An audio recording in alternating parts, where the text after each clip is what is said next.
శాసన మండలిలో మంత్రి లోకేష్ మాట్లాడుతున్నారు. ఇప్పుడు లైవ్ చూద్దాం. ఎవరు చెప్పారు అధ్యక్ష? గౌరవ సభ్యుడు ఎవరు చెప్పారు చెప్పండి. మాజీ డీసీ గారు ఫోన్ చేశారా? వాట్సాప్ మెసేజ్ పెట్టారు చెప్పండి.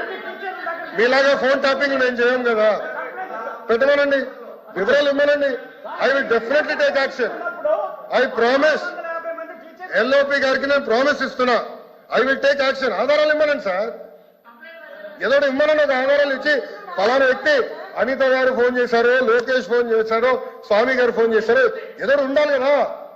లేకుండా సింపుల్ గా ఇట్లా ఏదో సృష్టించి ఎవడో రాజీనామా చేయమన్నాడు. ఏంటి సార్ ఇది?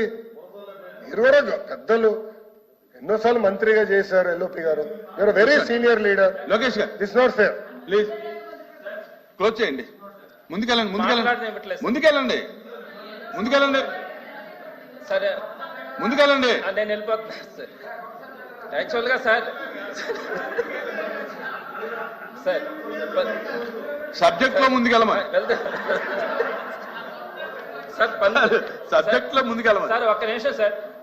నేను మీరు వేరే విధంగా అపార్థం చేసుకోవద్దు. నేను ఒకటే చెప్తున్నా సార్. 19 మంది వైస్ ఛాన్సలర్లలో ఒకేసారి 17 మంది వైస్ ఛాన్సలర్ చెప్పనే సార్. 17 చంద్రశేఖర్ రెడ్డి గారు ఇంకా క్లోజ్ చేయండి, ముందుకెళ్ళండి.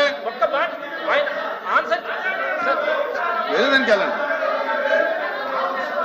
హలో, 19 మంది వైస్ ఛాన్సలర్లు మీరు ముందుకెళ్ళకపోతే సభను డిస్కస్ క్లోజ్ చేస్తా. లేదు, అయిపోయింది సార్. మీరు ముందుకెళ్ళకపోతే డిస్కషన్ క్లోజ్ చేస్తా. నేను కాంట్రవర్సీ అసలు మాట్లాడట్లేదు సార్. నేను ఫ్యాక్ట్స్ సార్.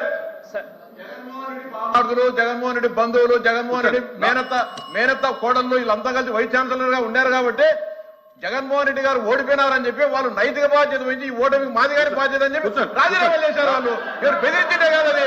ఎవరా మీ ఆత్మహత్యారు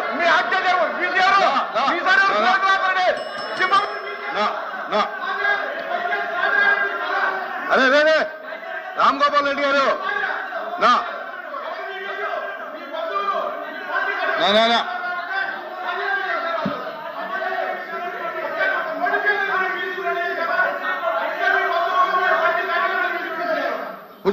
రామ్ గోపాల్ రెడ్డి గారు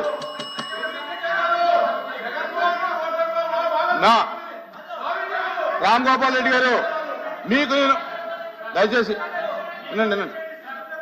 చంద్రశేఖర్ రెడ్డి గారు, రామ్ గోపాల్ రెడ్డి గారు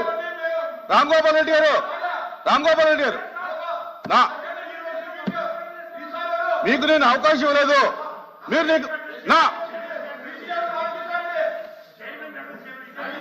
house is exine for 5 minutes.